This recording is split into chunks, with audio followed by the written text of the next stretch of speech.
what is the recruitment strategy normally you adopt for your domestic admissions? Our 85% of students come through counseling after appearing for UPSC examinations.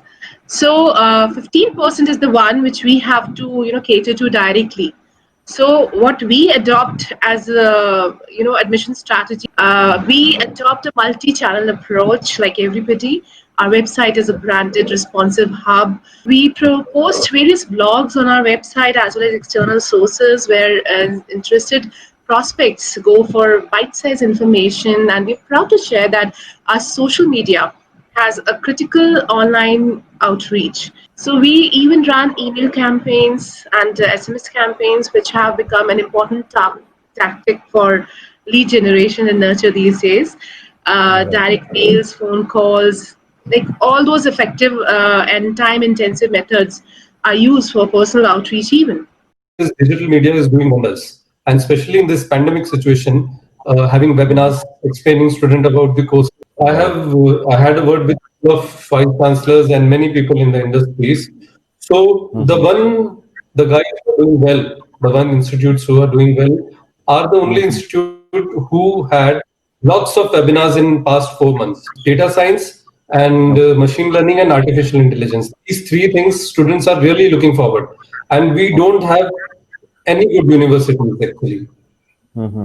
So these courses would drag a lot of students. Look, as a multidisciplinary university, we adopt a 360-degree recruitment strategy that involves all kind of media to reach our potential students. Some of the channels that we prefer for recruitment are digital marketing, like we use Google campaigning, we use Facebook, we post on Instagram, we create WhatsApp groups and connect with students, potential students through them. Then we also send our people, our executives, to neighboring colleges and schools and universities. And we also collect data from global level. And we work extensively on our branding at different platforms that include the print media, radio, news channels, television news channels, and billboards, etc. Coming to your question directly in terms of what is it that we do in a unique way. What happens, Praja, for any new university? I think it is important to go out and create a brand knowledge, and we're doing precisely that. We're going out and creating a brand knowledge through various mediums in terms of what we do, why we do, and what is it that we stand for. So in terms of acquiring admission, we interact with a lot of students, and we actually conduct workshops for them in design thinking, where we coach them, where we guide them into what exactly is this philosophy of designeering on about, by giving them certain case studies. So that becomes a first-hand experience for them to understanding the education model itself. And once they are hooked onto it, they consider this new university for their, for their admission process. We will have to handpick them and counsel them and groom them to fulfill their aspiration.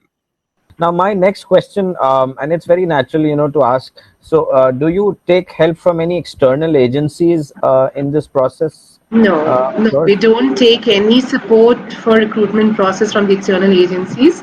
It's all done internally. Yes, do we take? See, getting admissions, and nowadays, especially, it's not the old school book. It's not that you put one single ad in the newspaper, you put an admission notice, and you get admissions. Those days are gone. Yeah. We do take help from external agencies. Yes, we do associate with certain external agency, but that's mainly for the operational aspects. But otherwise, mainly it is done in-house. So what do you think, in your experience, has been kind of the best means to reach out to these potential students of yours? It's not a surprise that most prospective students live online these days. So particularly on mobile technology, I believe. So today's recruiting strategies have to be digital and moreover mobile friendly. See, digital advertisement which should compromise of Facebook and Instagram, and for professional students for higher education PhD, I think LinkedIn.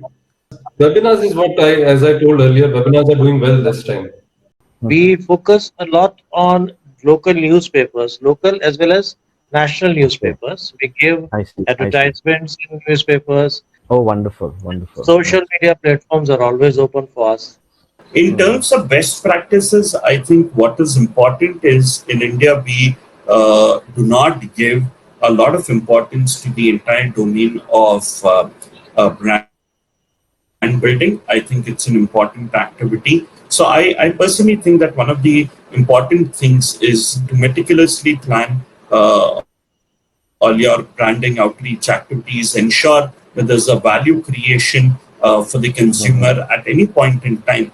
Quite naturally, I would want to know, in line with this, that what role do parents play in their child taking this, call to select a college? The role of parents is very important, but it is different at two different levels. That is undergraduate and postgraduate. All right. Though the students today are more tech savvy, still, the parents do have a very key role, very vital role in helping their children select a college because they are more mature in all the perspectives.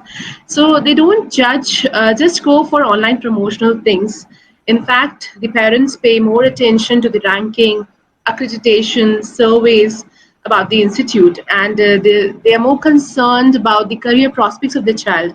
So they look into the placement opportunities and word of mouth. That is quite a real-time perspective of the currently studying students of the university, wherein they wish their children to study further. So thereby, I think their role is quite significant, and we cannot ignore their satisfaction, of course.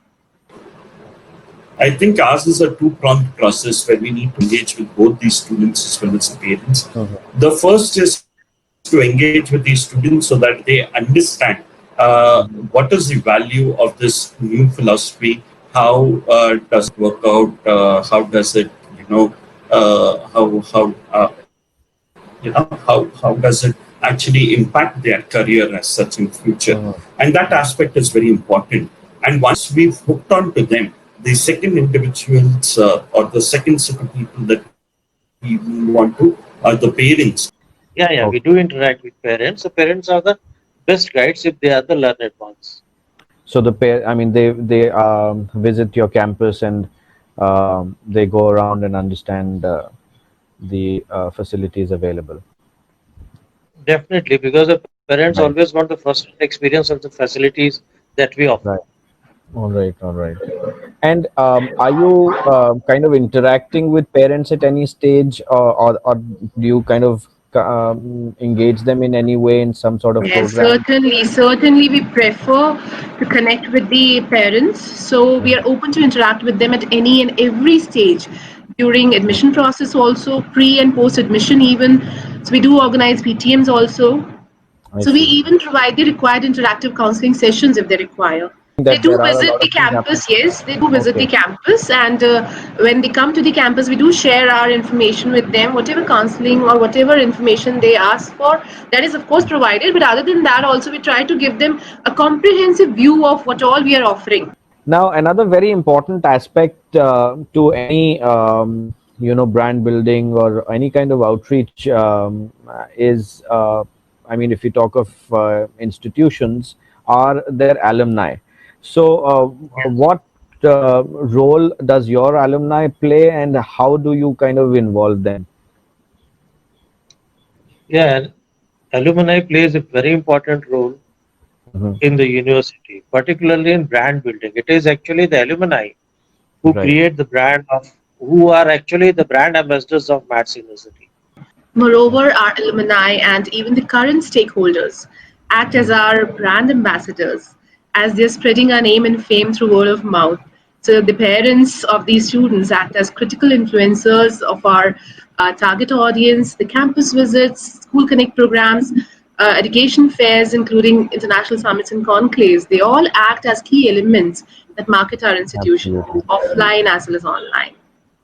Okay, and so do you organize any, events in which you invite alumni and Lot of, in fact. So we have a dedicated alumni association on the campus. So we keep inviting our alumni to our campus. So as mentioned that we're a new university, we've only had a master's batch which is passed out. There's a constant engagement with them in terms of career opportunities, in terms of the sessions, the activities that we're doing, so that they could be a part of it. Also, how much do you think this COVID situation and the pandemic around has affected your admission cycle? yeah, admission cycle, of course, because we are a part of university. So it's not a secret that COVID-19 has turned our world upside down. This pandemic has definitely broken many hearts, and we we are trying our level best to meet the challenges it has put Right. to us. First of all, as under the compulsion, which was very essential, we closed our campus for students. It remained closed from the month of March. We sent back all the students from hostels to their homes, Okay. but Okay. the studies continued. We did Great. not waste much time in thinking about the alternative methods.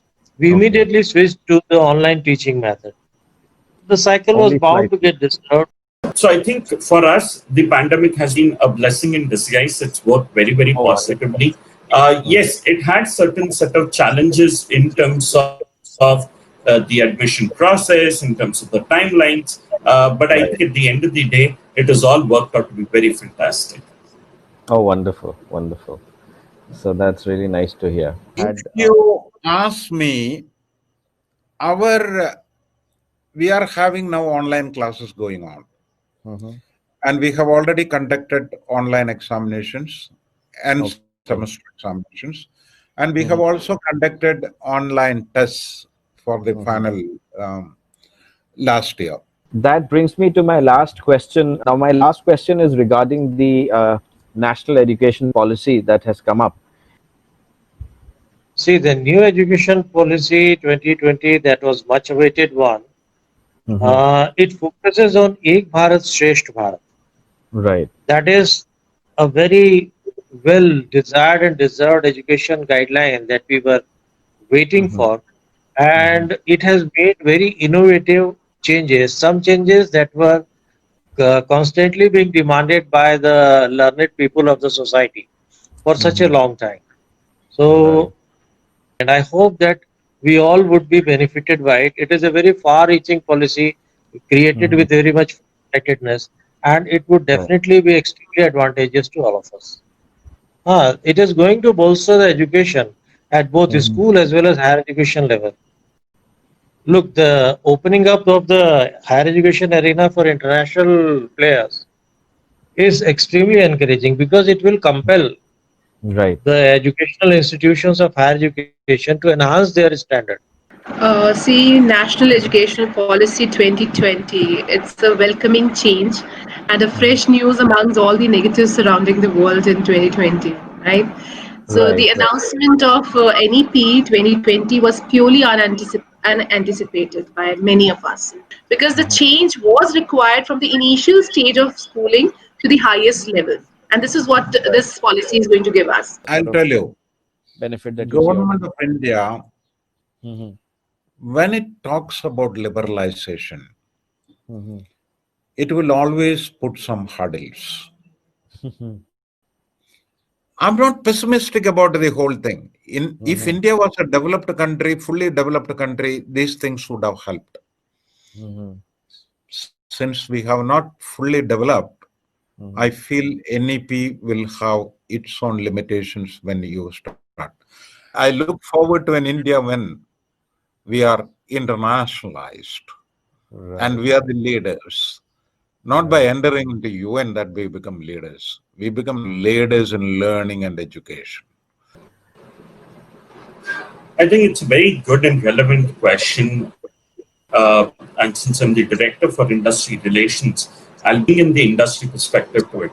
I think the new NEP is exciting. I think it is future oriented. It is going to help. What is important is the execution element of it, but I'm sure and hoping that it is going to turn out to be very, very positive. All right. Well, thank you so much for taking out time for this short interaction of ours, and I'm sure whoever watches this, this will be extremely beneficial. It has been very insightful for sure. And once again, thank you so much for joining us. It was a pleasure having you on board, and we look forward to many more such interactions.